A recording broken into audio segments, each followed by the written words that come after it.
वैदिक आश्रमच्या अंतर्गत जेव्हा गणपती मंदिर बांधलं गेलं आणि वरच्या हॉल एक पूर्ण झाला होता, तेव्हा त्याचं उद्घाटन करायला भागवत सप्ताहाने उद्घाटन केलं.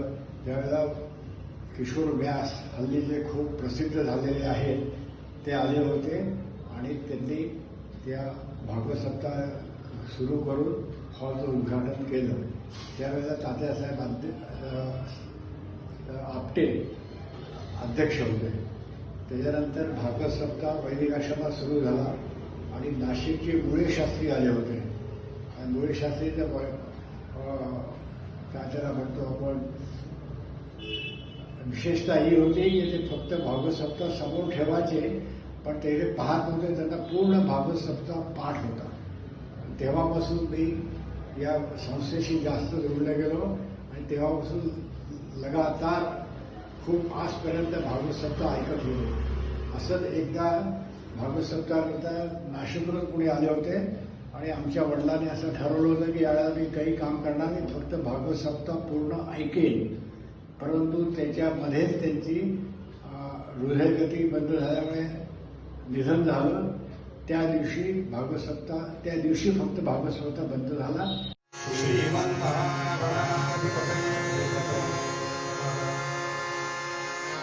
Shri Saraswati Shri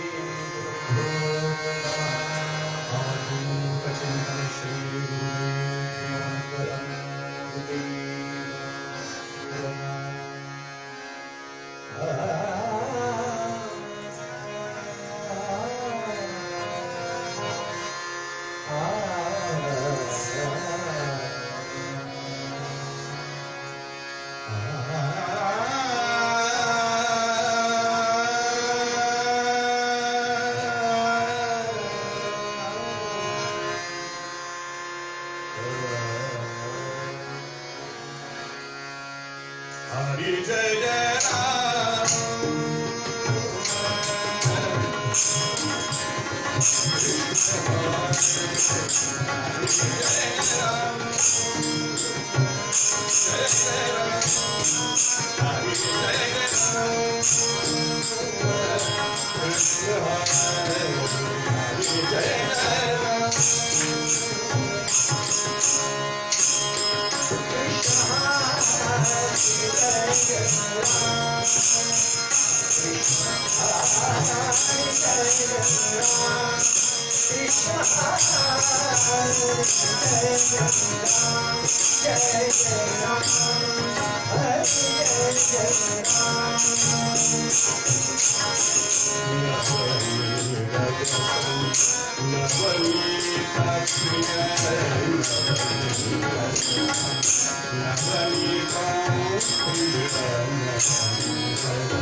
Hare Krishna Hare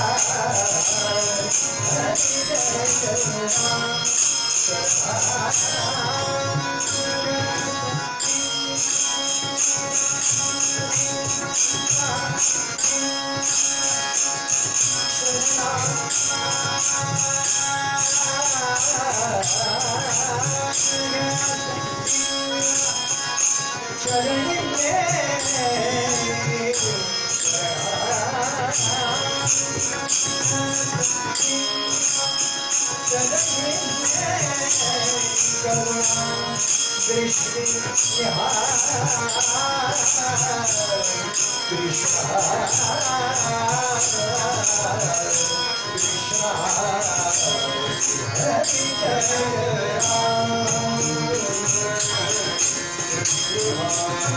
Hare Jai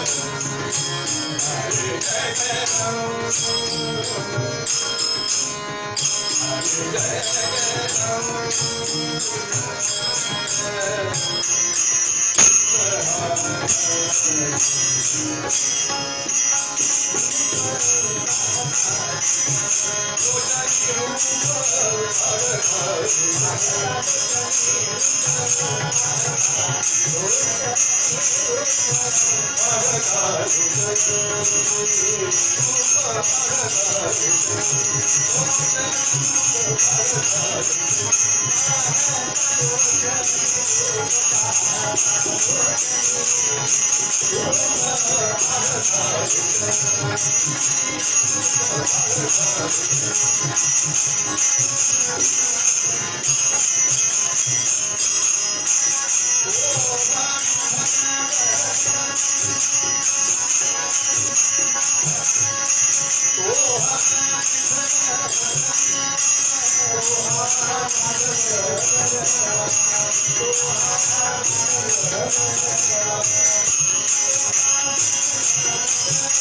online पद्धतीने होणारी ही जुगलबंदी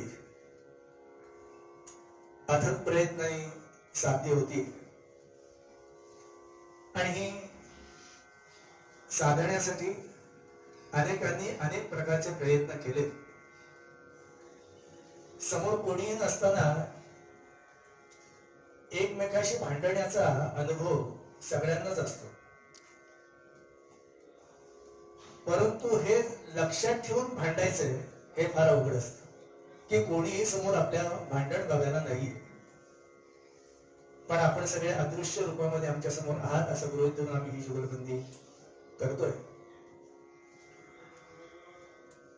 आयुष्य समृद्ध करण्यासाठी खऱ्या अर्थाने आयुष्याला आराम, विराम आणि पूर्ण विराम प्राप्त करून घ्यायचा असेल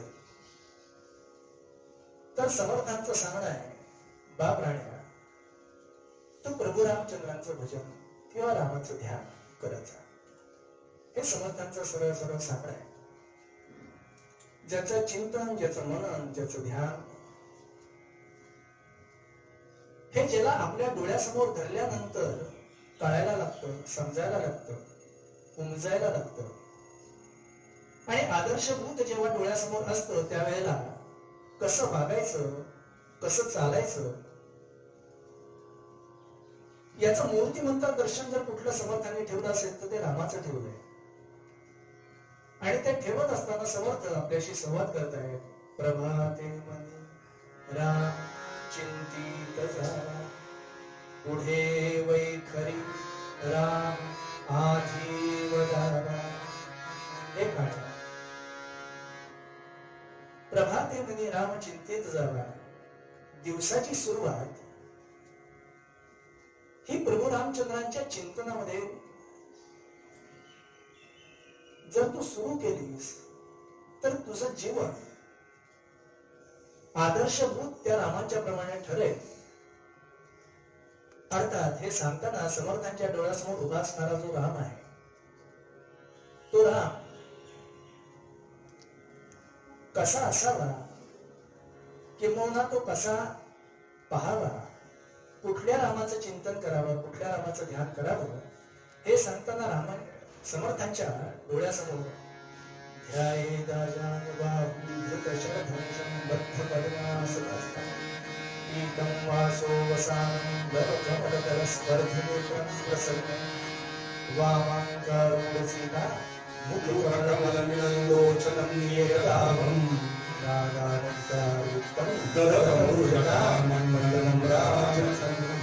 ते रामांचं ध्यान तुम्ही डोळ्यासमोर ठेवले. अर्थात तो आकारात्व असणारा राम कसा आहे डोळ्यासमोर राम ठेवताना समर्थ सांगतात लोकाभिरामम रणरंगधीरम राजीव नेत्रम रघुवंशनाथम कारुण्य रूपम करुणाकरंतम श्रीरामचंद्रम शरणम प्रपत्ते. असा आदर्श ज्याच्याकडनं घ्यावा आणि जो त्रैलोक्यामध्ये वंदनीय झाला तसं आपणही वंदनीय व्हावं. आणि ते वंदनीय होण्यासाठी काय करावं? प्रभाते मनी रामचिंतित जावा.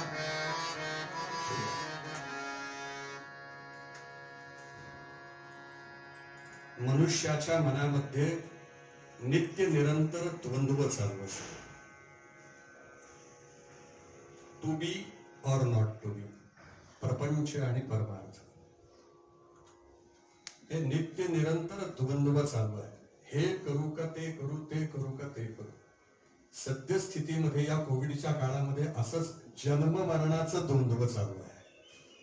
आत्ता पाहत असलेला दुसऱ्या क्षणाला कोणाच्याही नकळत अनपेक्षितरित्या निघून जातो. अरे हा आत्ता होता, आत्ता नाही, मग उद्या मी असेन का नाही. चिंता ही मनुष्याला लागलेलीच आहे. चिंता ही देहाची, प्रपंचाची, व्यवहाराची केली जाते आणि चिंतन हे परमार्थाचं केलं जातं. समर्थ जे म्हणतायत प्रभाते मनी राम चिंतित जावा. केव्हा राम चिंतित जावा? प्रभाते. समर्थांना या ठिकाणी दाशरथी राम हा उल्लेखच करायचा नाही.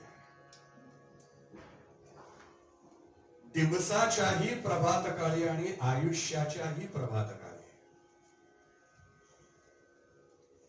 दिवसाच्या प्रभात काळी म्हणजे ज्याला ब्राह्मण मुहूर्त असं म्हटलं जातं, जे आपण सहसा साखर झोपेमध्ये असतो, गाढ निद्रेमध्ये सगळं विश्व असतं. समर्थ म्हणतात अशा वेळेला उठावं. सगळे झोपलेले असताना आपण उठावं. या निशा सर्व भूतानां तस्यां जागरती संयमी. यस्यां जागृती भूतानि, यस्यां जागृती भूतानि सा निशा पश्यतो मुने. ज्या चिंतेमध्ये चिंतन करायला मनुष्य विसरतो आणि अनेक प्रकारची द्रव्य सेवन करून जो गाढ झोपतो त्याला झोपेमध्ये सुख वाटतं. आणि जिथे तो जागृत असतो व्यवहारामध्ये, मला काय मिळेल, मला हे मिळेल, मला अमुक पाहिजे, मला तमुक पाहिजे, मला हे पाहिजे, मला ते पाहिजे. समर्थ म्हणतात त्याविषयी जो खरा साधक आहे, जो खरा योगी आहे, तो निश्चिंत असतो. त्याला त्याची चिंता नसते. चिंता से चतुराई घटे, घटे रूप और ज्ञान. तुलसीदास महाराज म्हणाले चिंता से चतुराई घटे, घटे रूप और ज्ञान. चिंता बड़ी अभागिनी, चिंता चिता समान. अनहोनी तो होनी नहीं, अनहोनी तो होनी नहीं, होनी होय सो होय. तुलसी भरोसे राम के निश्चिंत होके सोय. तो असा निश्चिंतपणे जो असा झोपतो त्याला बरोबर तो राम उठवतो की उठ, मला तुझ्याशी संवाद साधायचा आहे. आणि अशा प्रकारे तो राम उठवतो त्याला आणि त्यांचा संवाद सुरू होतो. तो राम कोण? समर्थ त्याला आत्माराम असं म्हणतात. त्या प्रभात काळी आत्मारामाचं चिंतन करावं, जो अंतस्थ राम आहे, जो या सर्व देहाला, सर्व इंद्रियांना, सर्व वृत्तींना अधिष्ठित असलेला तो राम. मग अशा प्रभात काळी उठावं, ज्याला अरुणोदय असं म्हणतात, त्या अरुणोदयाला उठावं. अजून पहाटही फुटलेली नाहीये, अशा वेळेला उठावं. हस्तमुख प्रक्षालन करावं. घरातला असा एखादा विशिष्ट कोपरा बघावा, तिथं स्वच्छ असं आसन मांडावं, स्थिर सुखम आसन. सर्व वृत्ती आवराव्या, डोळे मिटावे आणि आत डोकवावं स्वतःच्या. एखादा असं म्हणतो ना, काय मला सगळं जग ओळखतंय, मी इतका पॉप्युलर आहे, सेलिब्रिटी. आता शब्द खूप रूढ झालेला आहे. मी खूप सेलिब्रिटी आहे, मला सगळे ओळखतात. अरे गड्या, समर्थ म्हणतात तुला सगळे ओळखतात, तू स्वतःला ओळखतोस का रे कधी? तो राम तुला दिसलाच नाही कधी, जो खरा पाहायला पाहिजे. जो राम खरा पाहायला हवा तो तुला कधी दिसलाच नाही. तो तू पहा, आत डोकाव.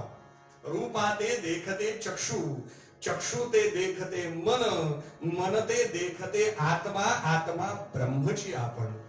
पण ती त्या ब्रह्म साक्षात्काराची ही जी संधी या मनुष्य देहामध्ये मिळवली आहे महाराज, ती नाही हो आम्हाला साधता येत. म्हणून समर्थ एका पदामध्ये म्हणतात, परप्रपंचाची झापड पडली,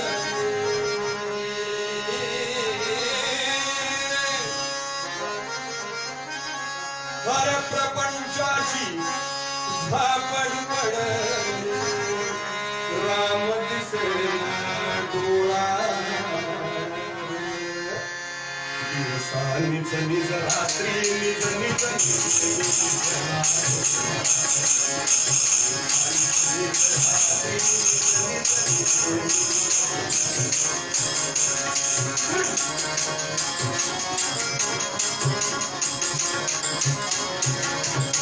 नाही तोडले काम शोधले, नाही तोडले माय, नाही तोडले काम शोधले, नाही तोडले माय.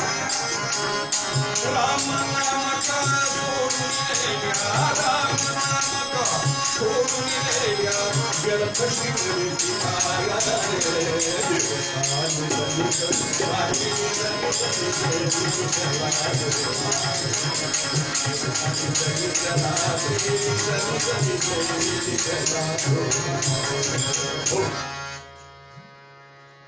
दिवसा निज निज रात्री निज निज निजेनी तिथला झोला रे. समर्थ शारीरिक झोपेबद्दल बोलत नाहीयेत बरं, समर्थ वैचारिक निद्रेबद्दल बोलतात. शारीरिक झोप आवश्यक असते. इंद्रिय थकलेल्या भागलेल्या इंद्रियांना पुनश्च हरिओम कामाला झुंपण्यासाठी शिथिलीकरण करणं गरजेचं असतं. पण वैचारिक झोप ही महाराज घातक आहे. त्या झोपेतनं समर्थ जागे करतात. म्हणतात प्रभाते मन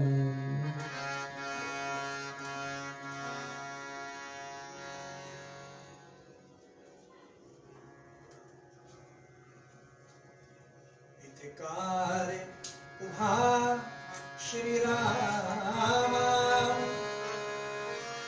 कार्य उभा श्रीराम, मनमोहन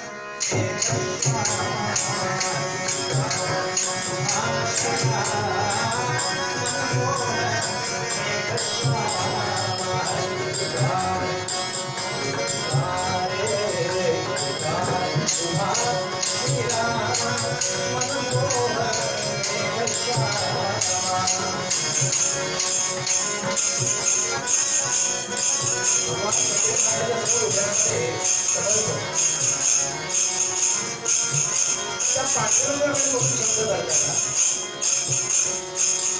अपेक्षित असणारा समर्थांचा राम हा आत्माराम आहे हे अगदीच आहे. पण प्रत्येक वेळेला समर्थ व्यवहार करण्यासाठी आत्मारामाचा उपयोग नसतो. तो व्यवहाराचा राम डोळ्यासमोर ठेवावा. तर व्यवहाराचा राम जर डोळ्यासमोर नसेल तर आत्मारामाच्या ठिकाणी तो स्थिर कसा होईल. आणि आत्मारामाने आत्मिक आनंद प्राप्त करून द्यावा असं जर वाटत नसेल तर त्याच्याजवळ खाद्य पुरवणारा व्यवहाराचा राम असावा. त्यामुळे पांडुरंगाकडे पाहिल्यानंतर समर्थ शब्द करतात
आत्मिक आनंद घ्यायचा असेल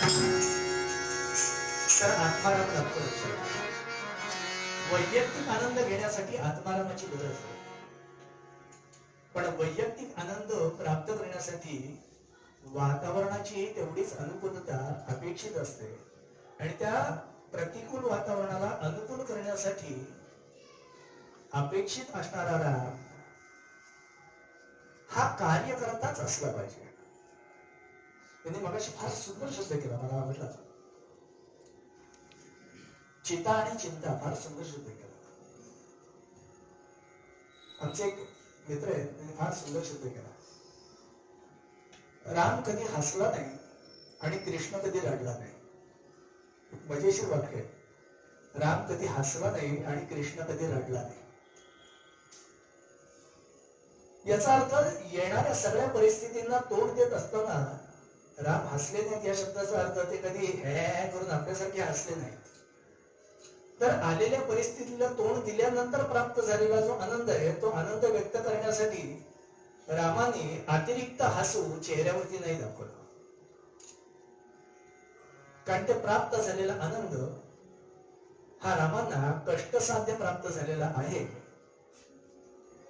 आणि तो जर मी माझ्या नजरेमध्ये ठेवला तर मी सुद्धा माझ्या आयुष्यामध्ये असा उरळून जाणार नाही. राम आपल्या आयुष्यामध्ये कष्टसाध्य आनंद प्राप्त करतात म्हणून राम आनंदी राहतात जीवनभर. तसं जर मी माझ्या डोळ्यासमोर असा आदर्श ठेवला तर जीवनात प्राप्त होणाऱ्या सामान्य सुखांनी हुरळून न जाता जन्मभर होरपळण्याची वेळ माझ्यावरती येणार नाही. म्हणून समर्थ प्रकर्षाने प्रभाते म्हणे राम चिंतित जागा कुठला, जो दाशरथी आहे, जो लोकाभिराम आहे, जो रणरंगधीर आहे, येणाऱ्या कुठल्याही गोष्टींना सामोरं जाण्याची क्षमता ठेवतो आहे, जो करुणा सागर आहे, जो कारुण्य निधान आहे. हे सगळे जर या रामाचे गुण तुमच्या डोळ्यासमोर ठेवले तर तुम्ही तुमच्या आयुष्यामध्ये अशा अनेक गोष्टींना सामोरे जाऊ शकता, खचून जाणार नाही. म्हणजे आजचा कोरोना सारख्या गोष्टी, एका सामान्य रोगामुळे माणसं केवढी खचून गेली, डिप्रेशन मध्ये गेली, आपलं सगळं जणू काही गमावून बसलोय पण अशा विचाराला गेली आहेत. आणि त्या रोगापेक्षा होणाऱ्या उपायांमुळे आपलं आयुष्य बर्बाद करून घ्यायला निघालेले, भीतीने ग्रस्त झालेली आहे. रामांच्या आयुष्यात केवढ्या भीती आलेल्या आहेत. पण मी तो राम जर डोळ्यासमोर ठेवला तर मी कशाला खचून जाऊ ना.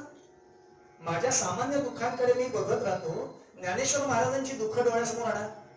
माझ्या सामान्य दुःखांच्याकडे मी बघतो, तुकोबारायांची दुःख डोळ्यासमोर आणा. अरे काहीच नाही माझी दुःख, अशी तुम्हाला जाणीव येईल. आणि याचा परिणाम आपल्या दुःखांना सुद्धा सामोरं जाण्याची क्षमता तुम्ही प्राप्त कराल. आणि याच्यासाठी आत्मारामापेक्षा समर्थांना अपेक्षित असणारा हा राम जो दाशरथी राम आहे, त्या रामाची उपासना समर्थ प्रभातेमध्ये राम चिंतित जावा याच्यामध्ये वैचारिक पातळीवरती अधोरेखित करतात की जी आज गरजेची आहे. बुवांनी त्यांचाच मुद्दा खोडून काढला. म्हणजे एकीकडे म्हणाले की वातावरण अनुकूल लागतं तर आत्मारामाचं चिंतन होतं. जर वातावरण अनुकूल नसेल, परिस्थिती जर अनुकूल नसेल, तर ती परिस्थिती अनुकूल आधी करावी लागते आणि मग चिंतन करावं लागतं. असं नाही. बाह्य परिस्थिती कशी का असेना, आत्मारामाचं चिंतन आतमध्ये चालूच असलं पाहिजे, असं तेच म्हणाले. की ज्ञानेश्वर महाराजांना अत्यधिक कष्ट सहन करावे लागले, क्लेश सहन करावा लागला, त्रास सहन करावा लागला. तुकाराम महाराजांना त्रास सहन करावा लागला. सर्व संतांना असं म्हटलं नाही. ऐका ना, सर्व संतांना त्रास सहन करावा लागला असं म्हणलं. पण तरीही तो त्रास चालू असताना, मला आवडला तो मुद्दा, तरी तो त्रास चालू असताना त्यांचं आतमध्ये चिंतन चालू होतं. रामाची ही परिस्थिती एक वेळ अशी झाली होती बुवा की रामही अस्वस्थ झाले, रामही बेचैन झाले. परिस्थिती अनुकूल होती रामांना त्यावेळेला, की त्यावेळेला ते दशरथाच्या कौशल्याच्या कृपाछत्राखाली होते राम. अयोध्या ही सुवर्ण नगरी होती, सर्व ऐश्वर्य असून सुद्धा राम बेचैन झाले. काही जणांची बेचैनी वरवर दिसत नाही, पण ते आतमध्ये बेचैन असतात. ज्ञानेश्वर माऊली सुद्धा बेचैन झाले एक वेळ. त्या ज्ञानेश्वर माऊलींनाही मुक्ताईने ताटी उघडा ज्ञानेश्वरा म्हणून बोध केलेला आहे. बेचैनी येतेच, तशी रामांनाही बेचैनी आली, मन अस्वस्थ झालं. त्यावेळेला वसिष्ठ महामुनींनी रामांना उपदेश केला की रामा, तू रामाचं चिंतन कर. त्याला योग वासिष्ठ असं म्हणतात. वसिष्ठ महामुनींनी रामांना जो उपदेश केला योग वासिष्ठामध्ये, की रामा, मन काय हे ओळख, त्यासाठी तू आत्मारामाचं चिंतन कर. असम्यक दर्शनम यस्यात अनात्मम आत्मभावना यद वस्तुने वस्तुत्वम तन मना विद्ये राघव. त्या मनाचं निरीक्षण कर, तुझी आत्मदृष्टी जागृत कर, तू आत्मारामाचं चिंतन कर. अशा दाशरथी रामालाही योग वासिष्ठांना उपदेश करावा लागला. याचा अर्थ एक गोष्ट लक्षात ठेवली पाहिजे की दाशरथी रामाच्याही चिंतनामध्ये आत्माराम आहे. त्यामुळे आत्मारामाच्या खरा साधनेचा परिपोष, खरा साधनेचा परिपाक हा आत्मचिंतनातच आहे. बाह्य परिस्थितीशी आणि परमार्थाशी वास्तविक पाहता काही घेणं देणं नाही. बाह्य परिस्थिती, स्थिती, काल, देश असो काही काना, रामकृष्ण हरी जय जय भावाने म्हणा. कसंही तुम्ही कोणत्याही परिस्थितीत कसेही असा, तू कसाही अस, म्हणजे जुने कीर्तनकार म्हणते तू कसाही जरी असलास, कारण सजन कसाही संत होऊन गेले आपल्याकडे, तू कसाही जरी असलास तरी तुला परमार्थाचा अधिकार. अपिचेत दुराचार भजते माम अनन्य भाग साधुरेव समंतव्य सम्यक व्यवसितो हि सा. एकदा आणि लक्षात ठेवलं पाहिजे हो मंडळी की परमार्थ ही बाह्य गोष्टी अवलंबून नाहीच आहे. मुळात परमार्थ हा अंतरंगाचा विषय आहे, बाह्य परिस्थितीचा विषयच नाहीये. जोपर्यंत तुमचं आत्मबल जागृत नाही, आत्मबल तुमचं प्रखर नाही, तोपर्यंत तुमच्या आतनं शुद्ध व्यवहार होणारच नाही. त्यासाठी तुम्ही आत्मनिष्ठ असलं पाहिजे, आत्मबल तुमचे जागृत असलं पाहिजे. त्याच वेळेला तुमच्याकडून अधिकाधिक उत्तमातला उत्तम व्यवहार होत असतो. समर्थांना असा राम जगामध्ये अभिप्रेत होता, म्हणून समर्थांनी आधी स्वतः गोदामैयाच्या तीरात त्या पाण्यामध्ये उभा राहून टाकडीच्या डोहामध्ये समर्थांनी 13 कोटी रामनामाचा जप केला. 24 लाखाचं गायत्री पुरुषचरण केलं समर्थांनी. ज्यावेळेला खरे समर्थ झाले त्यानंतर आणि मग त्यांनी अवघा हिंदुस्थान पादाक्रांत केला. आधी केले आणि मग सांगितले. ते करणं जे असताना ते आतमध्ये ठसल्याशिवाय, आतमध्ये मुरल्याशिवाय, आतला राम जागृत असल्याशिवाय जगामध्ये राम राम आम्हाला पाहताच येत नाही. यासाठी महाराज आत्मनिष्ठ असण्यासाठी आत्मारामाचं चिंतन करणं आणि तेही प्रभात काळी, म्हणजे दिवसाच्या प्रभात काळी आणि आयुष्याच्या प्रभात काळी, म्हणजे ऐन उमेदीचा काळ, ज्याला वय वर्षे 8 ते वय वर्षे साधारण 14-15 हा जो आयुष्याचा प्रभात काळ, संस्कार त्याच वेळेला करायचे असतात. मग असे संस्कार आपण करून घेतो ते आत्मारामाचं चिंतन करावं असं समर्थांना बुवा म्हणतात तसा अगदी बरोबर. आत्माराम हा अपेक्षित आहेच, किंबहुना आत्मारामाचंच चिंतन व्हावं. परंतु मगाशी म्हटल्याप्रमाणे आत्मारामाचं चिंतन करताना वातावरणही तसंच पोषक करून घ्यावं लागतं. जर आत्माराम माझ्या ठिकाणी स्थिर आहे, स्थित आहे, तो निश्चळ आहे, तो कायम आहे, हे मला जर माहिती असेल तर मला नदीत उभं राहून तपश्चर्या करायची काय गरज आहे? मला घरदार सोडायची काय गरज आहे? मला संसाराचा त्याग करायची काय गरज आहे? मला दाराखोऱ्यात राहायची काय गरज आहे? मला शरीराला कष्ट देण्याची काय गरज आहे? काशीच्या घाटावरती 11-12 वर्षाचा मुलगा कोणी तपश्चर्या करत बसलेला एक योगी असतील, डोळे मिटून ध्यान करत बसले होते. आणि 11 वर्षाचा मुलगा, ज्याला लोक ब्रह्मचैतन्य या नावाने ओळखतात, तो मुलगा त्या जे कोणी ध्यान करत होते त्यांना विचारतोय. डोळे उघडल्यानंतर म्हणला, बाळा काय बघत होतास? नाही, तुम्ही डोळे मिटून काय करत होता? ध्यान करत होतो. म्हणजे काय करत होता? आपल्याला जे पाहायचंय ते पाहण्याच्या आडवं जे होतं ते काढत होतो आणि जे पाहायचंय ते बघत होतो. मुलाचा प्रश्न आहे, ते पाहण्यासाठी काही टाकावं लागतं का आणि काही स्वीकारावं लागतं का? म्हणजे तुम्ही डोळे मिटून जे पाहताय ते मी उघड्या डोळ्यांनी पाहतोय, पण ही आत्मस्थिती प्राप्त करण्यासाठी बाह्य उपकरणाची काय गरज आहे? लक्षात ठेवा, झाडावरती फूल तेव्हाच येतं जेव्हा त्याला पोषक माती मिळते, त्याला योग्य खतपाणी मिळतं, त्याला योग्य पाणी मिळतं, ते झाड फुलतं, त्याला कळी लागते, त्याला येणारा गुलाब आहे आणि त्या गुलाबातनं सुगंध सुटतो ना, तो आत्माराम आहे. पण आत्मारामाचा हा सुगंध प्राप्त करण्यासाठी मला गुलाबाची गरज नाही, मला झाडाची गरज नाही, मला पानांची गरज नाही, मला मातीची गरज नाही. या आत्मारामापर्यंत पोहोचायचं असेल तर याच मार्फत ते जावं लागतं. म्हणून समर्थांचा शब्द आहे, सगुणाचे आधारे निर्गुण पाविजे व्यवहार. आत्मारामांच्या पर्यंत पोहोचायचं असेल तर ह्याच माध्यमातून जावं लागतं. आणि लौकिक जीवन जर समृद्ध झाल्याशिवाय अलौकिक जीवनाची प्राप्ती होत नसेल तर लौकिक जीवन समृद्ध करायला प्रभाते म्हणी हाच रामचिंतित जावा, असा समर्थांचा विचार आहे. बुवाचा मुद्दा बरोबर, माझा मुद्दा बरोबर आहे. हा विषय तुम्ही उत्तरांगामध्ये बघा. तोपर्यंत आमच्या वेळेच्या मर्यादेच्या नुसार आम्ही इथं काम करू नये. माझ्यावरती मुद्दा बुडाला त्यांच्याकडेही भरपूर आहे, त्यांचाही मुद्दा बुडाला माझ्याकडे भरपूर आहे, पण तरी सुद्धा अशी भांडणं आमची अशी चालूच राहतात.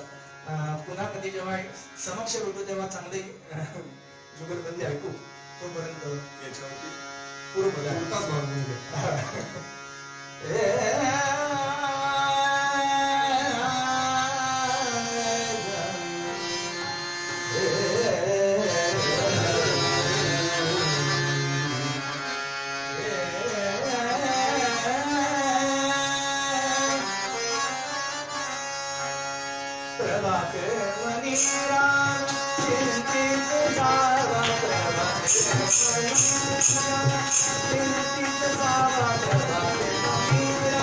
Thank you.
राम लक्ष्मण जानकी जय बोलो हनुमान की राम लक्ष्मण जानकी जय बोलो हनुमान की राम लक्ष्मण जानकी जय बोलो हनुमान की राम लक्ष्मण जानकी जय बोलो हनुमान की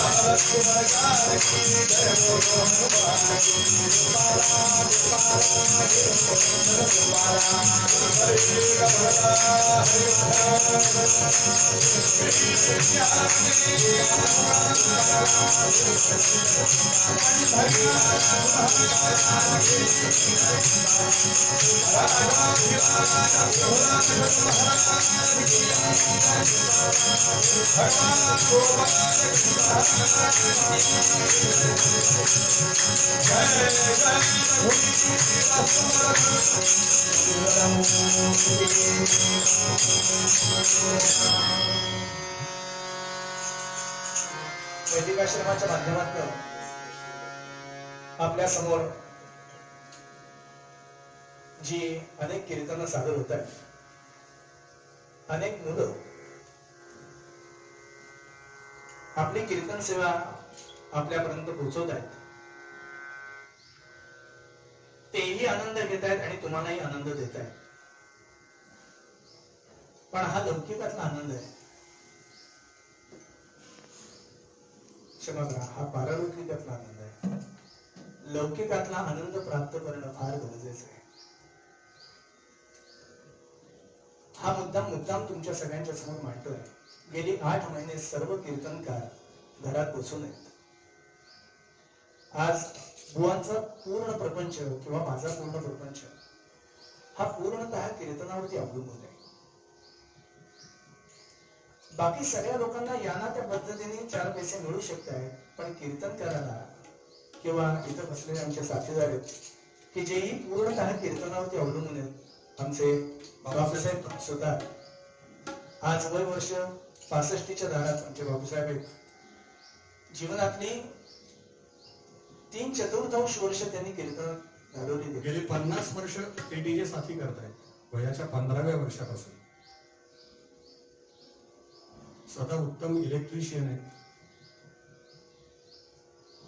परंतु छंद आणि कीर्तनावरती प्रेम या दृष्टिकोनातून कधीही कुठल्याही कीर्तनकाराला द्रव्यासाठी न अडवता अत्यंत आत्मीयतेने आमचे बापूसाहेब हार्मोनियमच्या साथीसाठी धावून येत असतात.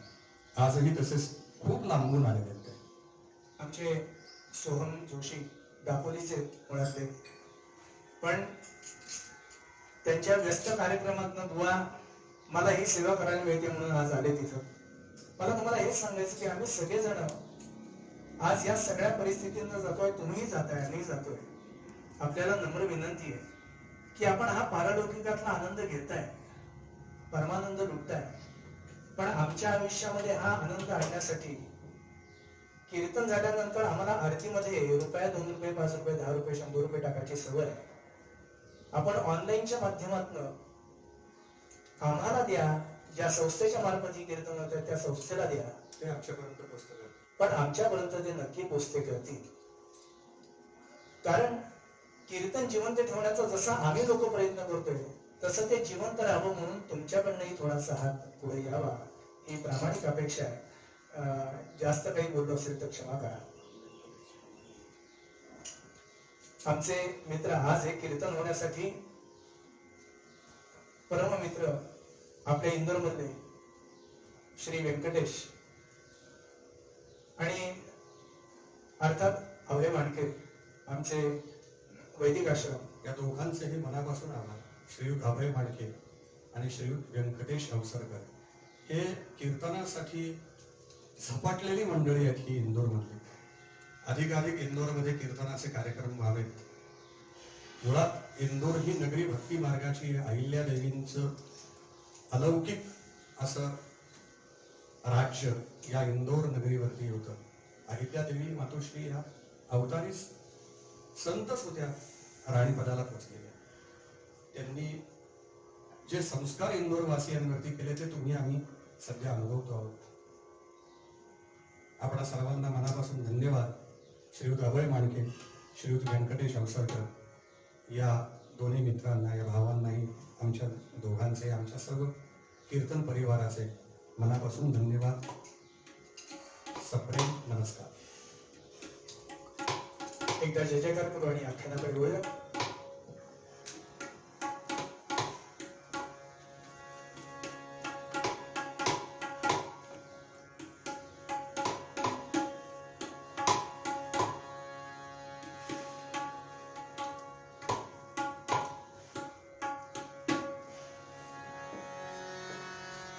पंढरीनाथ महाराज की जय.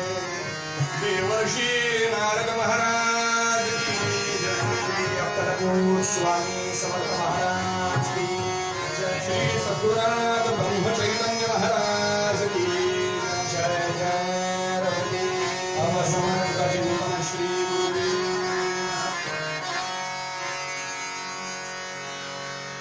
राष्ट्रगुरु समर्थ रामदास स्वामी भरवंती करता करता कराडच्या जवळ शहापूर नावाच्या गावी आले.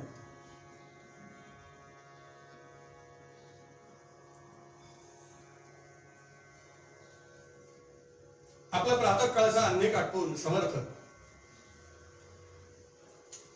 त्या शहापूर गावातला सगळ्यात मोठा भव्य वाडा, त्या वाड्यासमोर येऊन उभे राहिले.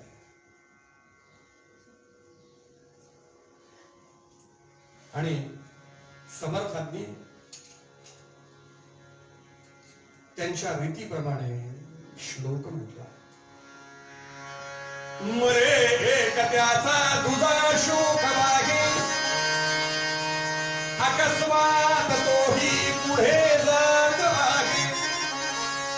पुढे ना जनी लोभने क्षोभ होतो, म्हणून जनी मागुया जन्म घेतो. श्रीराम जय राम जय राम.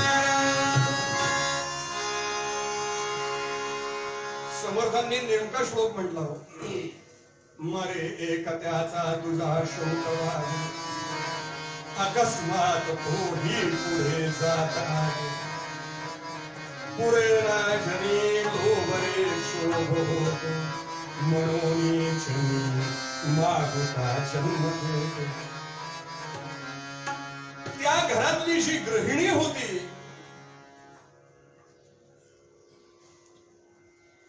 ती संतापाने पुढे आली होती. तो वाडा कोणाचा होता? त्या 14 गावांचे जे प्रमुख असलेले, म्हणजे आजच्या काळामध्ये ज्याला तहसीलदार असं म्हटलं जातं, असे बाजीपंत, त्यांचा तो भव्यवाड आहे. आणि हा बाजीपंत पक्का फ्रॉड, म्हणजे आजच्या मंत्र्यांचा पूर्वज असं म्हटलं तरी चालेल. पैसे खाण्यात एक नंबर. अहो, जो सरकारी कामात आहे तो पैसे खाणारच, तसा तो खायचा. कारण ते राज्यच मुळात आदिलशाही साम्राज्यातलं.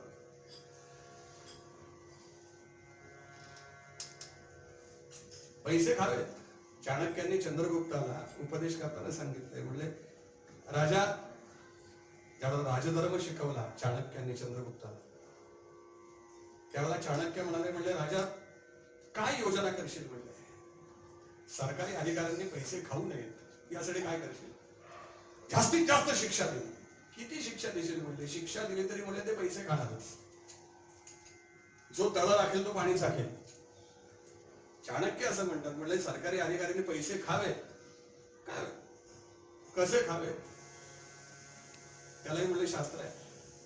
पाण्यात राहणारा मासा पाणी कसा, कधी आणि केव्हा पितो हे जसं कळत नाही, तसं म्हणले सरकारी अधिकाऱ्यांनी पैसे खावे. निदान त्या तळ्यामध्ये स्वतःला पोहायला शिल्लक ठेवून पाणी ठेवावं असं त्या माशाला कळलं पाहिजे. तसं सरकारी अधिकाऱ्यांनी सरकारी कामं करण्यासाठी पैसे शिल्लक ठेवून त्यातलं थोडी चिरीमिरी काढ इलाज नाही. फार शुद्धता बाळगणं हे त्यालाही शक्य नसतं काय क्वचित प्रसंगी असो. पण हा बाजीपंत इतका होता, हो खा खा खा खा खाल्लेलं होतं या बाजीपंतांनी. समर्थ त्याच्याच वाड्यासमोर उभे राहिले. त्यावेळेला या बाजीपंतांची पत्नी सतीबाई चुलीला पोतेर करत होती. ती जी तरा पुढे आली, म्हणजे काय रे जोगड्या, काय बोललास? म्हटले तू आता कसला श्लोक म्हणला? समर्थ म्हणले मरे एकत्याचा. अरे माझ्या भरल्या घरासमोर म्हटले मरे वगैरे म्हणतो. समर्थाचा काही घेणं देणंच नव्हतं. जगाच्या कल्याणासाठी ज्या सत्पुरुषांचे शब्द उमटत असतात ना, ते केवळ जगत कल्याण हाच हेतू असतो, त्याच्यात दुसरा नसतो स्वार्थ.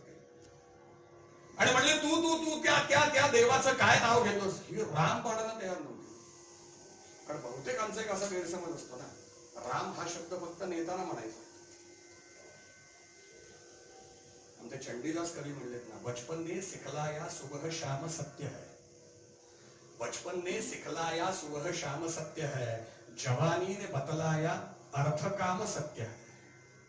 जब पिंजड़े का पंछी, ज्याला आत्माराम असं म्हणतात, जब पिंजड़े का पंछी छोड़ गया पिंजड़े को, तब रस्ते ने बतलाया राम नाम सत्य है.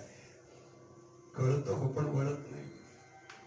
तिला असं वाटतंय की फक्त नेतानाच राम म्हणायचं. ती म्हणले अरे त्या त्या त्या देवाचं नाव नको म्हणूच माझ्या भरल्या घरासमोर दिसत नाही. म्हणले माझं घर कसं सगळं ऐश्वर्याने भरलेलं आहे, कोठारा धान्याने भरलेली आहे, तिजोऱ्या पैशाने भरलेल्या आहेत, दागदागिन्यांनी भरलेल्या आहेत, अंगण नातवंडांनी खेळून भरलेलं आहे.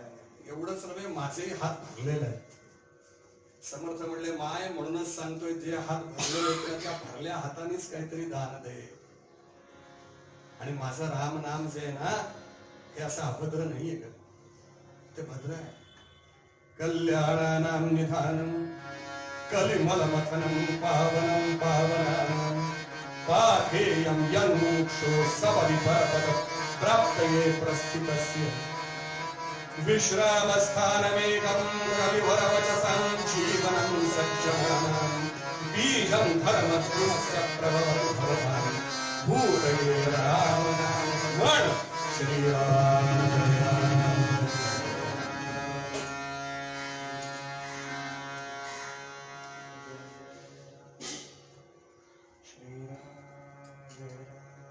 जय राम.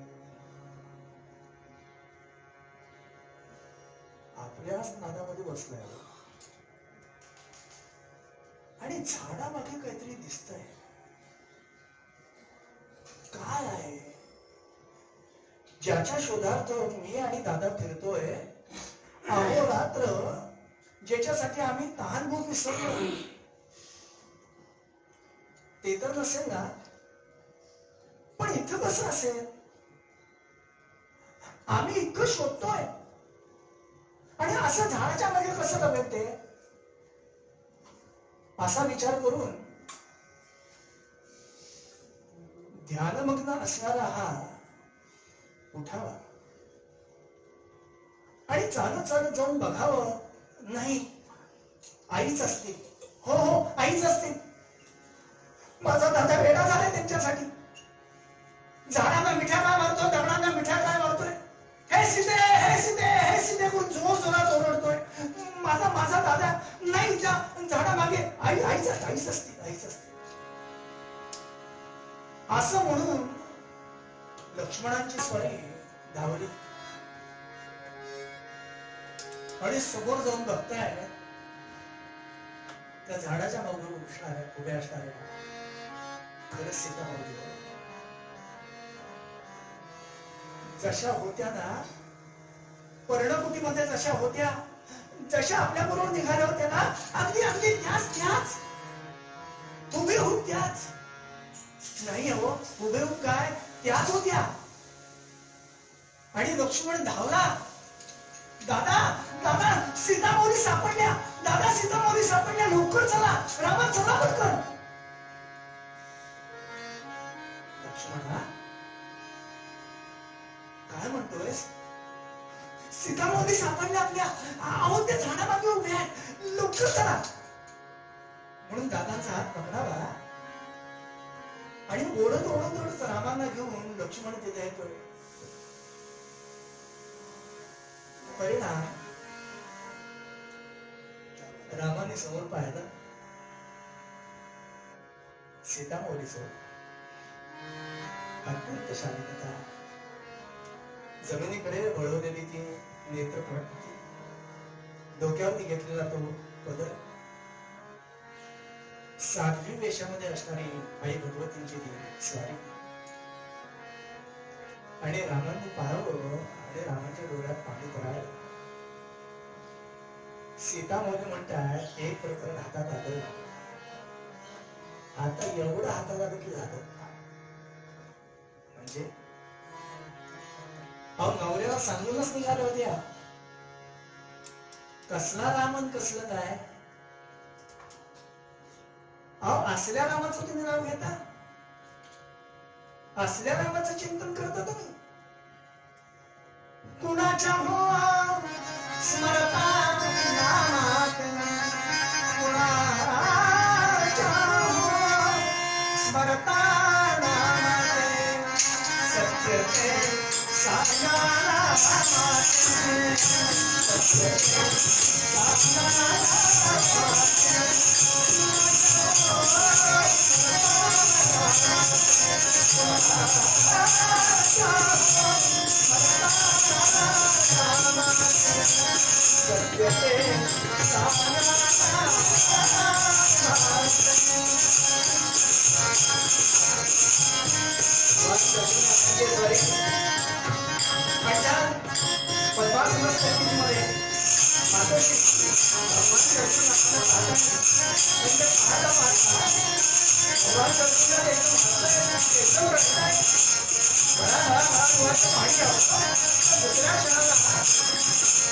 प्रफुल्लीची सेवा दिसतो, आनंद चेहऱ्यावर ओसंडून वाहतो, असं दर्शन व्हावं.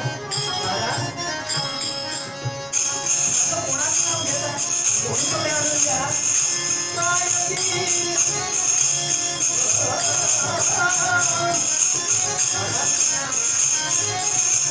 असं काय आहे तुमच्याजवळ म्हणून तुम्ही एवढं रडताय आणि हसताय? ऐकल्यानंतर भगवान जगन्नाथ म्हणताय, तू मला विचारून नाहीस आणि मी तुला सांगून अशी स्थिती. नवऱ्याने सगळ्याच गोष्टी स्त्रीला सांगू नये आणि स्त्रीने कुठलीही गोष्ट नवऱ्यापासून लपवू नये. वा, हे एकतर्फी झालं सगळं. प्रत्येक जण आपापल्या मतलबाप्रमाणेच बोलत असतो. त्यामुळे तू मला विचारू नयेस आणि मी तुला सांगू नये, याच्यातच तुझंही भलं आहे आणि माझंही भलं आहे. नाही पण सांगा मला, कोणाचं नाव घेताय? त्यावेळेला भगवान कर्पूरनाथ म्हणतायत, ज्याचं स्मरण केलं, जो माझ्या डोळ्यासमोर उभा राहिला ना, की सीते पार्वती काय सांगू तुला, मला आनंद होतो. आणि त्याचं दुःख पाहिलं ना की घराघरा रडायला येतं. पण कोण आहे तो? शिवाचा आराम रे स्वामी माझा राम रे, शिवाचा आराम रे शिवाचा आराम रे स्वामी माझा राम रे, शिवाचा आराम रे स्वामी माझा राम रे, ध्यान प्यासे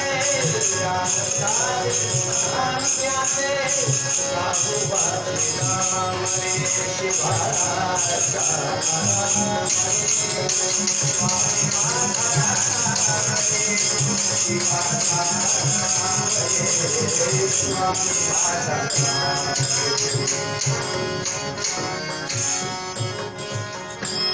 तो माझा राम आहे,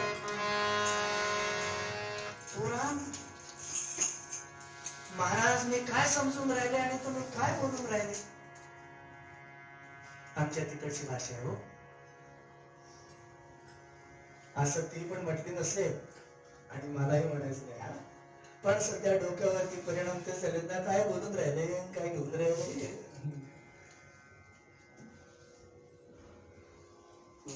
महाराज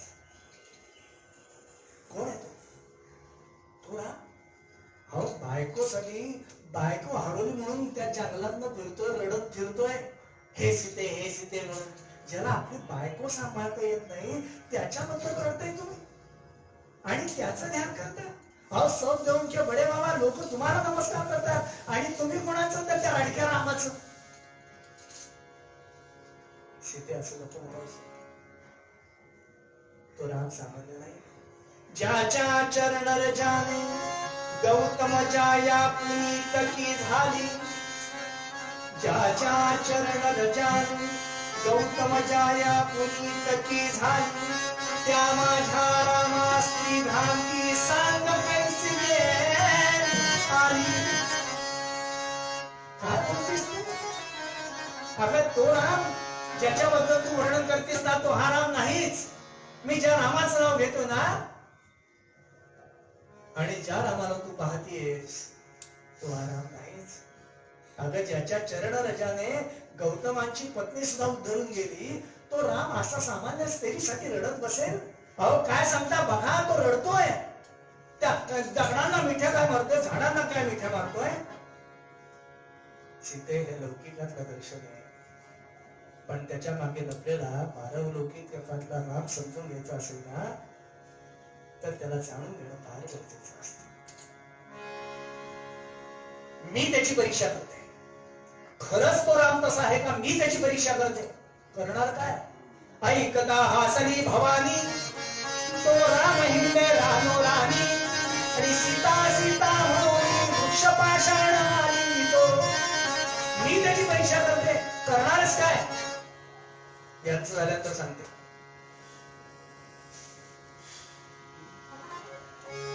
समर्थ म्हणतायत, माय अगं जोपर्यंत हात भरलेले आहेत ना तोपर्यंतच काहीतरी द्यावं. एकदा ते रिकामे झाले की काय देणार आहेस? देता येतच नाही. आणि ते रिकामे झाल्याशिवाय राहतच नाही. केव्हा ना केव्हा तरी ते रिकामे होतात, नसतील तर रिकामे करतात. जोपर्यंत भरलेले आहेत तोपर्यंतच दे.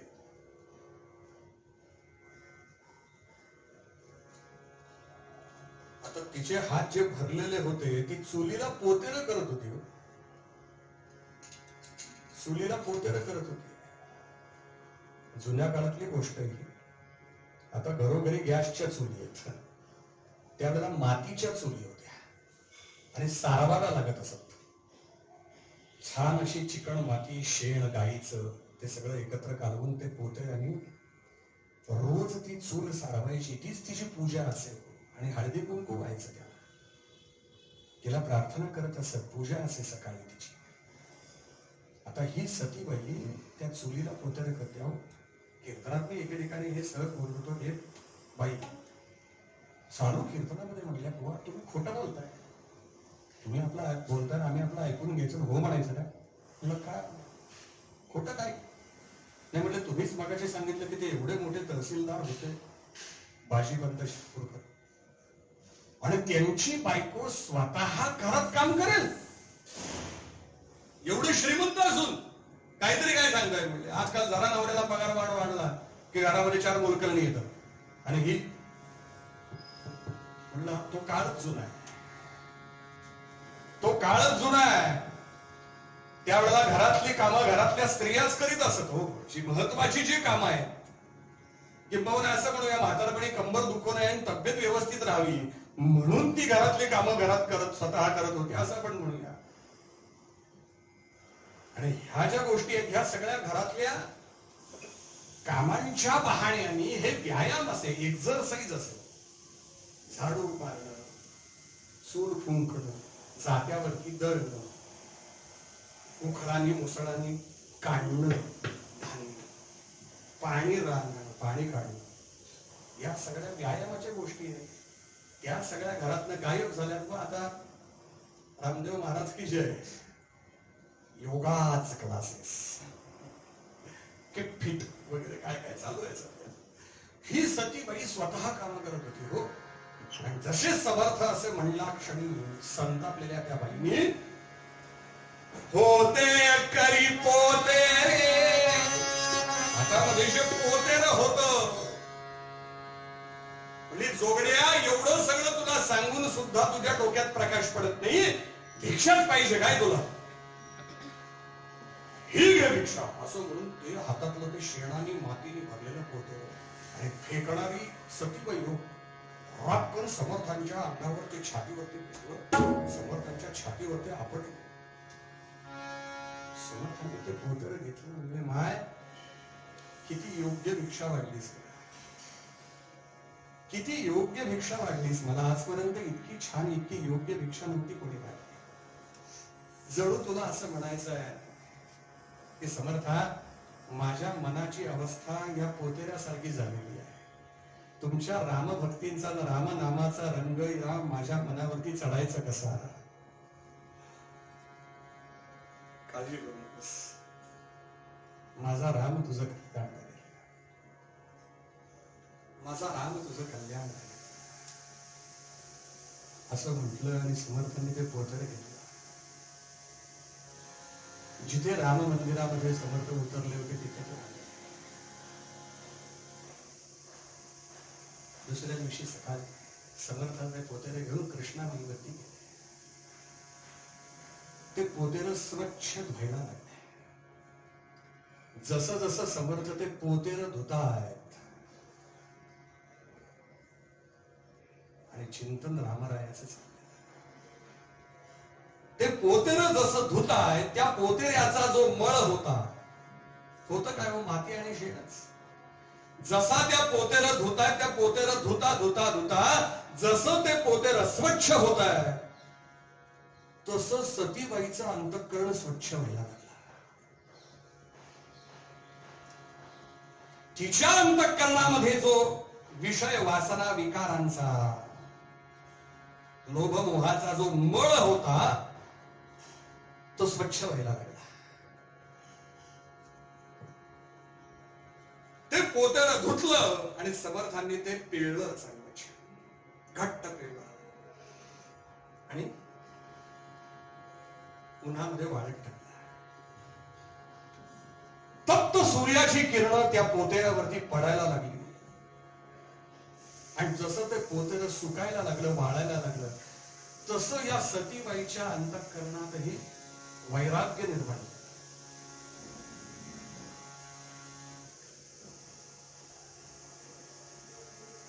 सगळं नको वाटायला,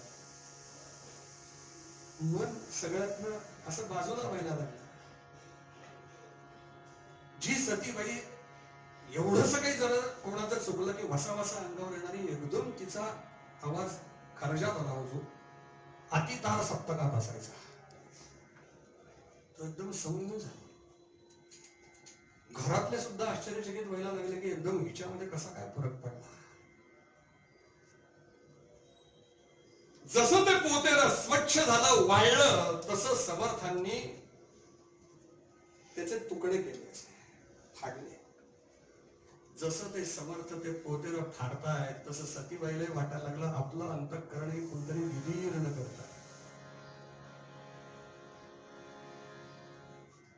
आणि हे सगळं करत असताना समर्थांचं अखंड अखंड राम चिंतन चाललेलं आहे. राम का गुणगान करिए, गुणगान करिए.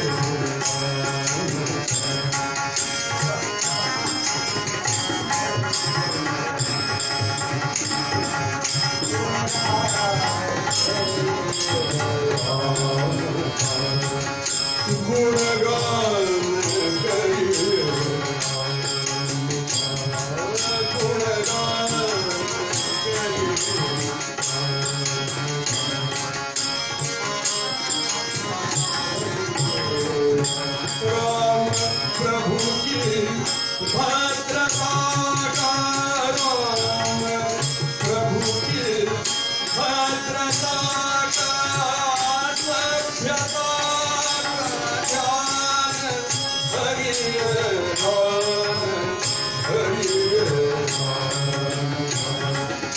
गुणगान करिए.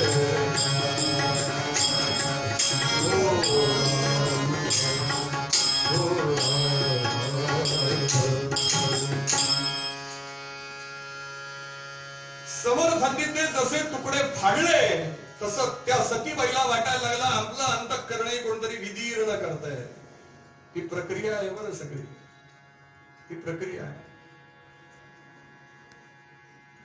याच्यामध्ये अनेक मांत्रिक वाईट गोष्टींसाठी या गोष्टी करत असतात. याला प्रमाण आहे. पण जे जगत कल्याणासाठी करत असतात ना, त्यांच्याकडनं घडणारी प्रत्येक क्रिया ही जगत कल्याणासाठीच असते.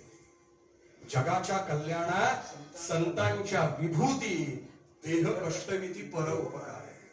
आमचे खामगावचे पाचलेगावकर महाराज जे सर्पमित्र होते, महान सिद्ध पुरुष, ते विनोदाने म्हणायचे जगाच्या कल्याणा संतांच्या विभूती. एकदा त्यांना कोणतरी विचारलं महाराजांनी, पाचलेगावकर महाराजांना, म्हटले महाराज तुम्ही मरणार कधी? म्हटले का रे बाबा माझ्या मरणावर का आलास? नाही म्हटले तुम्ही मेल्याशिवाय तुम्हाला जाळता कसं येईल? म्हटलं जाळता हो. म्हटले तुम्हाला जाळल्याशिवाय तुमची राख कशी होईल आणि ती मला कशी मिळेल? मग माझं कल्याण कसं होईल? जगाच्या कल्याणा संतांच्या विभूती.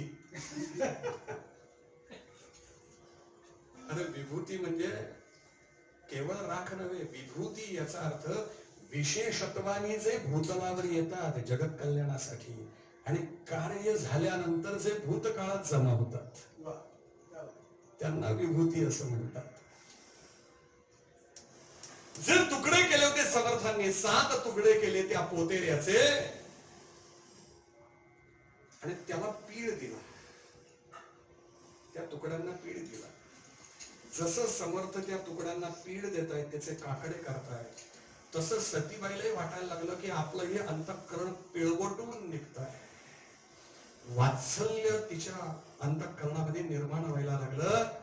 आणि मग जसे ते 7 काकडे समर्थांनी केले आणि ते समर्थांनी ते 7 काकडे गाईच्या तुपामध्ये भिजत घातले. स्नेह, तूप म्हणजे स्नेह.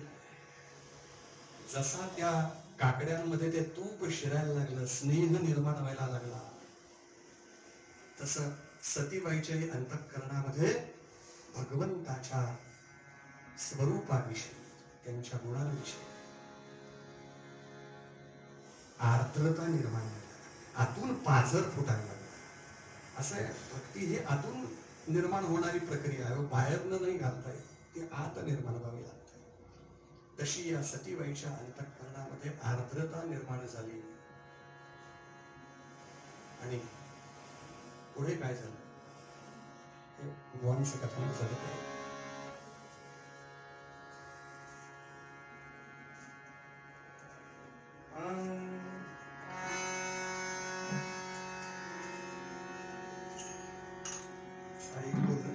अशी भर्तृवैखरी ऐकुनी अशी भर्तृवैखरी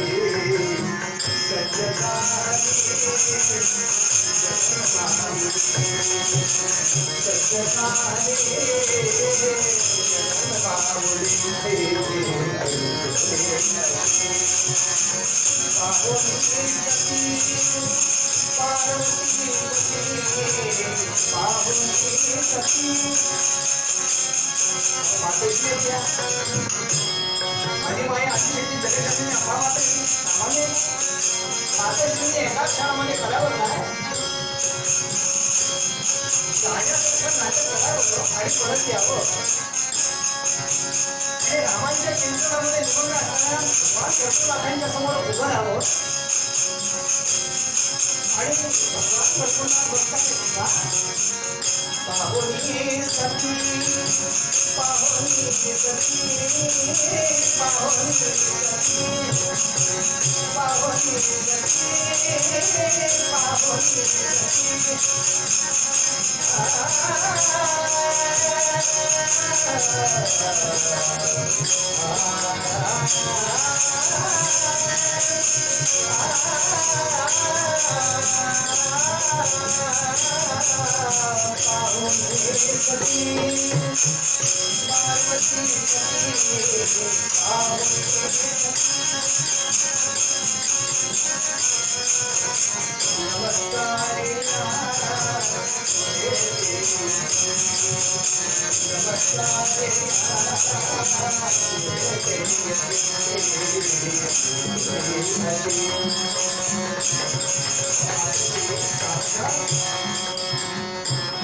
सती माऊली म्हणून न राहता सीता माऊली म्हणून प्रगट झाल्या. कल्पना बघताय आई आई आई अहो इकडं कुठं तुम्ही अहो राम तुमची वाट बघताय तिकडं अहो तुमच्यामुळे केवढा विरह रामांना सहन करावा लागतोय आणि आई तुम्ही इकडं कुठे आलात म्हणून त्यांना नमस्कार करायला भगवान कर्पूंना धावताय.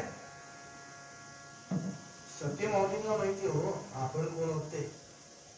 रूप जरी बदललेलं असलं आपण जरी सीता झालेलो असलो तरी खऱ्या आपण सती आहोत हे त्यांना माहितीये. आणि नवऱ्याने बायकोला नमस्कार करायचा म्हणजे पातिव्रत्य धोक्यात आलं म्हणून त्या मागे मागे सरकतात हे पुढं पुढं. अहो मीना अहो मीना अहो मी अहो कसली मीना मीना नाही हो अहो मी ती ना म्हणजे देवा अहो मी तुमची पत्नी सती तुम्ही सीता ना माझी आई नाही हो अहो मला पहिल्यांदा जर तुम्ही फसत असाल तर तो राम काय आता मी त्याची परीक्षा घ्या. भक्त सत करू नका. एक वेळ तुमचा नवरा फसेल पण तो नाही फसणार मी बघते असं म्हणून मातोश्रीच्या निघाल्या त्या झाडाच्या उभ्या आणि साक्षात सती माऊली सीता माऊली म्हणून तिथे उभ्या तो. आणि लक्ष्मण सांगतोय दादा त्या बघा आपली आई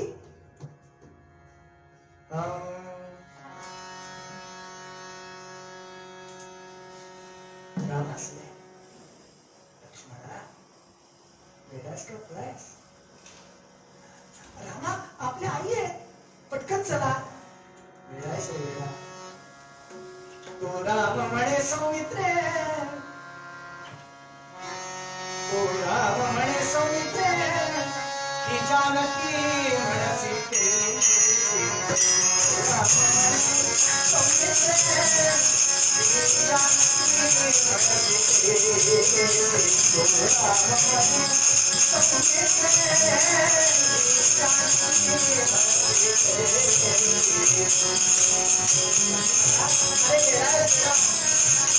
जर ती सीता असती ना तर मला पाहिल्यानंतर ती अशी नाव मी राहायची नसती. की अशी नाम घेण्यासाठी ती कशीच माझ्या वक्षस्थळावरती येऊन स्थिर झाली. वेडा रे वेडा, म्हणजे रामा या पितामही नाहीये. मग हे कोण? एखादी राक्षसी वगैरे नाही ना? आता जिला सांगतो. अरे वेडा वेडा, राक्षसीच कशी असायची? मग रामा आहे कोण?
माझी परीक्षा घेण्यासाठी मी निघाले रे वेड्या.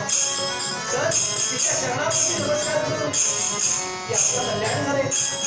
आज जेव्हा लक्ष्मण आहे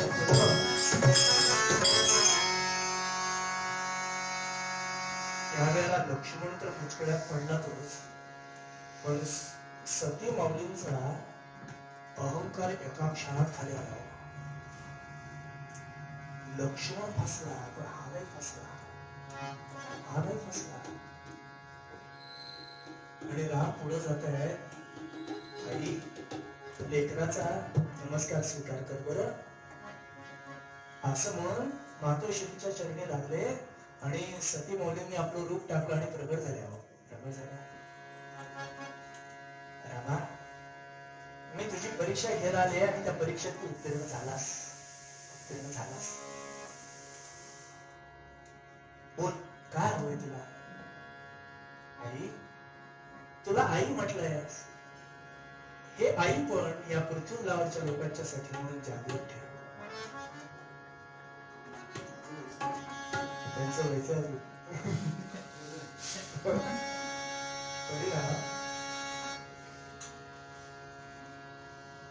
मातोश्री इथं राहिल्या.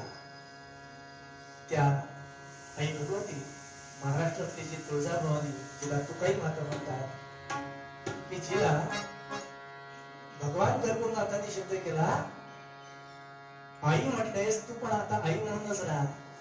आणि रामही तिला म्हटले, तू का आई माझं परीक्षण करायला आलीस? तू का आलीस? तू का आई करताना तिचं नावच पडलं तू काय. ती ही आमची जगज्जननी अंबा माता तुळजापूरची. दख्खन देशामध्ये आहे तुळजापूर एक बालेखा. तिथं आंबेची बैठक, आई आंबेची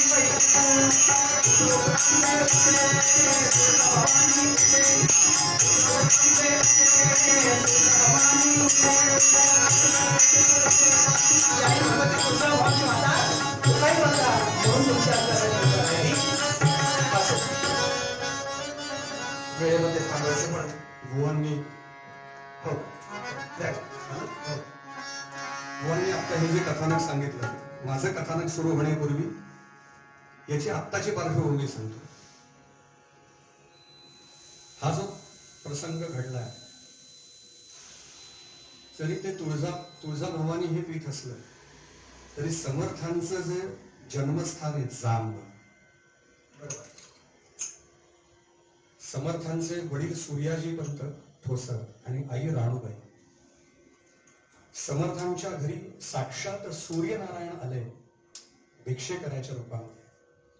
सूर्याजी पंतांनी भिक्षा काढली सूर्यनारायणाला, आणि ज्या सूर्यनारायणांनी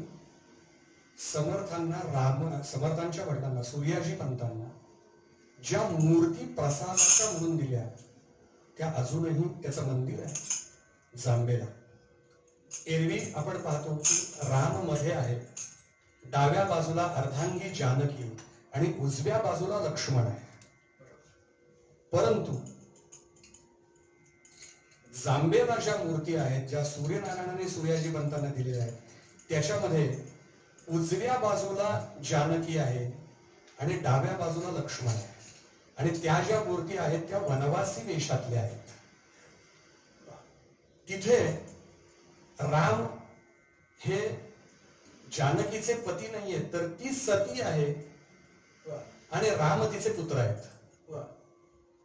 म्हणून तिथली प्रथा अशी आहे की ज्या वेळेला तिथे एखादं नवविवाहित दाम्पत्य किंवा पती पत्नी ज्या वेळेला दर्शनाला जातात जांबेला, समर्थांच्या घरातल्या राम मंदिरामध्ये ज्या वेळेला रामाच्या दर्शनाला जातात, तर तिथली पद्धत अशी आहे की पतीने पहिल्यांदा पत्नीला नमस्कार करायचा आणि मग रामाला नमस्कार करायचा. त्या मंदिरामध्ये त्या पुरुषाबरोबर येणारी स्त्री व्यवहारामध्ये जरी त्याची पत्नी असली तरी त्या मंदिरात प्रवेश केल्यानंतर ती त्याची माता होते. असं अत्यंत वैराग्य परिपूर्ण असं ते स्थान आहे की जिथे पत्नीलाही माता संबोधलं जातं. असा तो इतिहास आहे. आख्यान माझं मी पूर्ण करतो. समर्थांनी ते स्नेहांकित केलेले काकडे दुसऱ्या दिवशी पहाटे तो पहिला काकडा रामाला वळाला आणि काकड अगदी म्हणतायत समोर, मान्य करा हा देवा आता काकडा रामा, दयाळा काकडा रामा, मान्य करा हा देवा काकडा रामा. सती सावित्रीचा जणवी तुझपती बहुप्रेमा, सती सावित्रीचा जणवी तुझपती बहुप्रेमा, मान्य करा हा देवा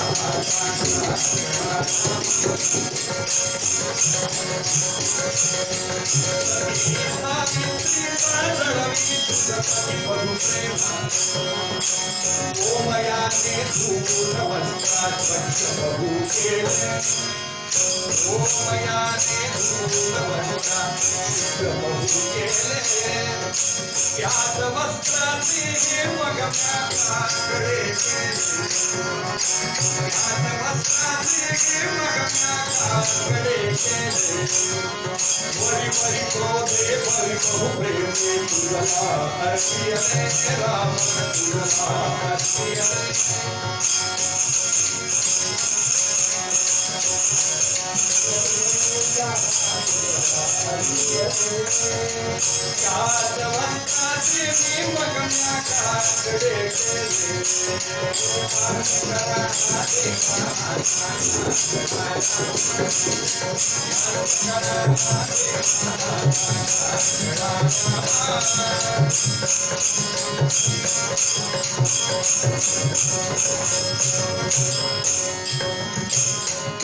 आणि एक एक काकडा समर्थ त्या रामरायासमोर प्रज्वलित करतायत.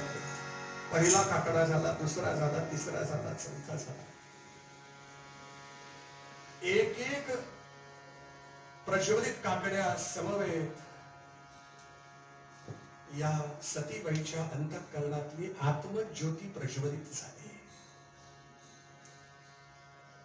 कबीर म्हणतात त्याप्रमाणे, नजर नहीं आवे आत्मज्योती, झिलमिल निसदी न करती, लगत नाही तेल न बाती. अशी ही आत्मज्योतीच्या प्रकाशामध्येच आत्मारामाचं दर्शन घ्यायचं असतं. मंडळी, आमची आत्मज्योती पूर्ण विजूनच गेलेली असं होता कामा नये. ती गुरुकृपेने प्रज्वलित करायची असते. त्यासाठी सद्गुरूंची कृपा आवश्यक असते. जसं इंदोरलाच ब्रह्मचैतन्य महाराजांनी ब्रह्मानंद महाराज म्हणजे त्या काळातले अनंत शास्त्री काडबोळी नुसत्या दृष्टिक्षेपामध्ये ती आत्मज्योती प्रज्वलित केली होती. याच इंदोरमध्ये शनी गल्लीमध्ये अजूनही ते स्थान आहे. आणि 7 काकडे प्रज्वलित झाल्यानंतर समर्थ तिथनं निघाले. परंतु आता परिस्थिती अशी झाली की पूर्णपणे ही सतीबाई अंतर्बाह्य पालटून गेली. समर्थांचं दर्शन झाल्याशिवाय चैन पडेना तिला की माझ्याकडनं हे काय असं घडलं. भाजीपंतांनाही प्रश्न पडला की या 7 दिवसापूर्वी आपली पत्नी कशी होती आणि आज कशी झाली. आणि ज्या वेळेला सतीबाईंनी भाजीपंतांना ही गोष्ट सांगितली, मंडळी लक्षात घ्या, समर्थांनी या पद्धतीने कार्य का केलं होतं. कारण समर्थांना कल्पना होती की प्रत्येक कर्तबगार पुरुषाच्या पाठीमागे स्त्री शक्ती असते. एक तर त्याची आई, त्याची बहीण किंवा त्याची पत्नी. भाजीपंत बिघडलेला होता. त्या भाजीपंताला टाळ्यावर आणायचं असेल तर सतीबाईला रामनामाचं वेळ जर लावलं, ती जर बदलली तर भाजीपंत बदलेल. आणि ज्याप्रमाणे समर्थांनी या पद्धतीने सतीबाईला बदलून टाकलं अंतर्बाह्य, आणि समर्थ निघून गेले जगला. सतीबाईने अन्नत्याग केला. जोपर्यंत समर्थांना नैवेद्य समर्पण करत नाही, त्यांना भोजन मी करवत नाही, तोपर्यंत मी अन्न ग्रहण करणार नाही, पाणी पण पिणार नाही. मग सतीबाई आणि भाजीपंत समर्थांना शोधत शोधत गेले तर समर्थ समोरच्या रामलिंगाच्या डोंगरावरती एका गुहेमध्ये बसलेले होते. आणि सतीबाई आणि भाजीपंत तर काट्या कुट्यात तिथपर्यंत पोहोचले. समर्थांना प्रार्थना केली दोघांनी. तर समर्थ म्हणले ठीक आहे, कर स्वयंपाक कर. सतीबाईने त्या ठिकाणी त्या गुहेमध्ये स्वयंपाक केला. समर्थांना जेवायला वाढलं. समर्थ म्हणले माझ्यासमोर पाठमोरी बैस, मागे बघू नकोस, बरं मागे बघू नकोस, पाठमोरी बैस. समर्थ भोजन करतायत पण सतीबाईला गुरुर गुरुर असा आवाज यायला लागला. राहवलं नाही सतीबाईला. तिने चटकन मागे पाहिलं तो समर्थांच्या बरोबर साक्षात हनुमंत जेवायला बसलेले होते.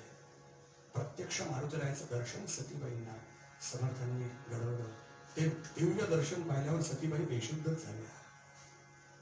समर्थांनी पूर्ण कृपा सतीबाईंवरती, भाजीपंतांवरती केली. अंतर्बाह्य त्यांचं जीवन पालटून टाकलं समर्थांनी. हे केव्हा होऊ शकतं? गुरुकृपा ज्या वेळेला होते. गुरुकृपांजन पायो मेरे भाई, राम बिना कछु जानत नाही. अंदर राम बाहर राम, जहां देखो वहां राम ही राम. अशी अवस्था होऊ शकते. हाच आशय मनामध्ये ठेवूया आणि समर्थांचा हा जो सूत्र श्लोक आहे तो आमच्या जीवनामध्ये बांधूया. कुठलाही राम म्हणा, अंतरंगातला आत्माराम म्हणा, नाहीतर बहिरंगातला जानकी राम म्हणा, पण कुठलाही राम म्हटला तरी परिणाम एकच साधणार, एवढं मात्र लक्षात ठेवा. तेव्हा प्रभाते म्हणी कुठला राम म्हणू, आतला म्हणू तो बाहेरचा म्हणून नाही, कुठलाही म्हणा तो परिणाम साधेलच साधेल. एकच आहे सर्वात.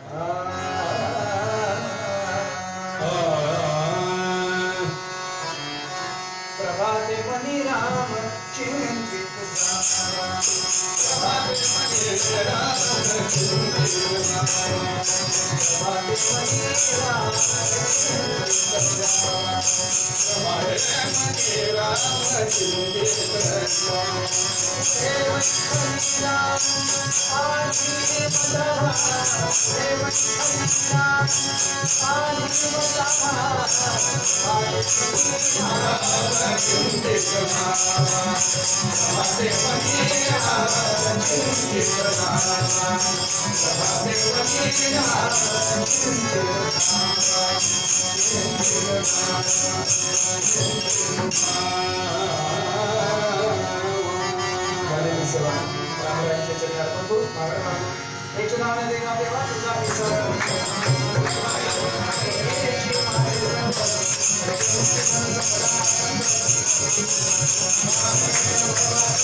सुख करता दुःख हरता वार्ता विघ्नाची मुरली पूर्वी प्रेम कृपा जयाची सर्वांगी सुंदर उती शेंदुराची कंठी धरते माळ मुक्तावरांची जय देव जय मंगल मूर्ती कोटी मंगल मूर्ती दर्शन माते मन स्मरणे माते मन कामना पूर्ती जय देव रत्न खचित फरा तुझ गौरी कुमारा चंदनाची रोटी कुमकुम केशरा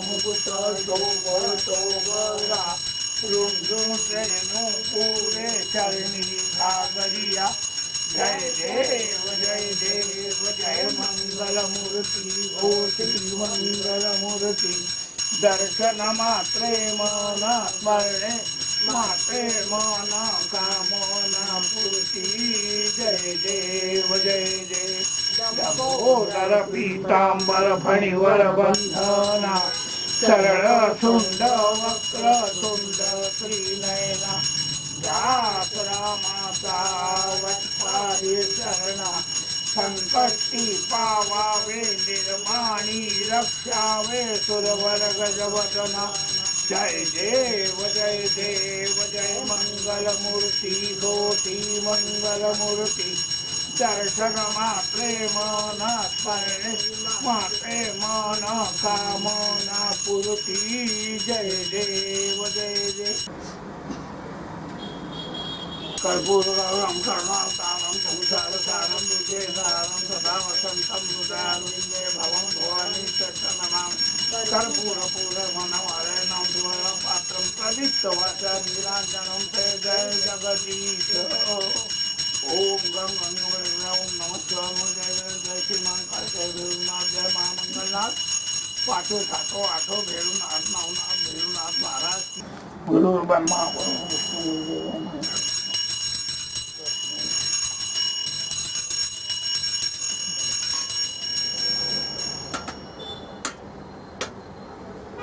ओम शांति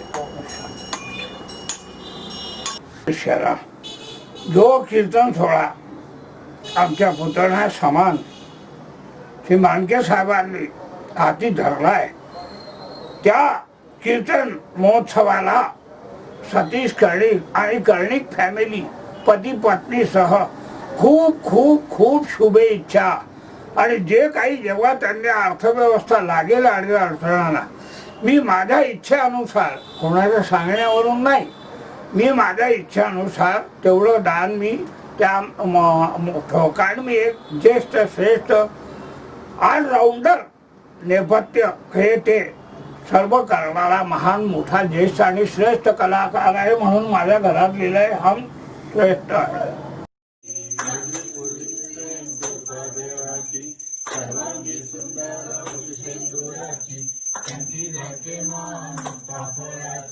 जय देव जय मंगल मूर्ति हो श्री मंगल मूर्ति दर्शन मात्रे मन स्मरणे मात्रे मन कामना पूर्ति जय देव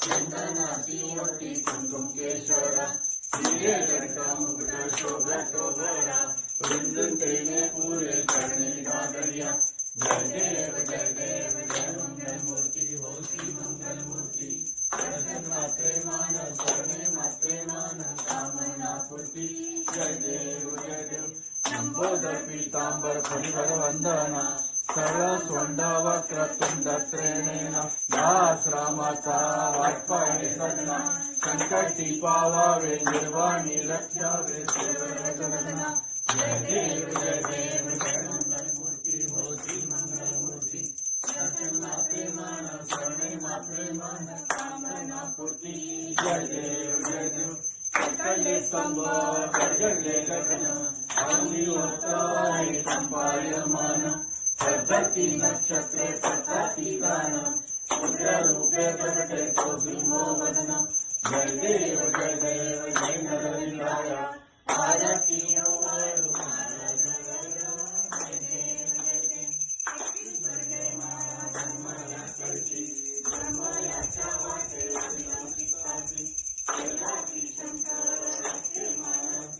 चंद्र सूर्य दोन्ही प्रकाशी जय देव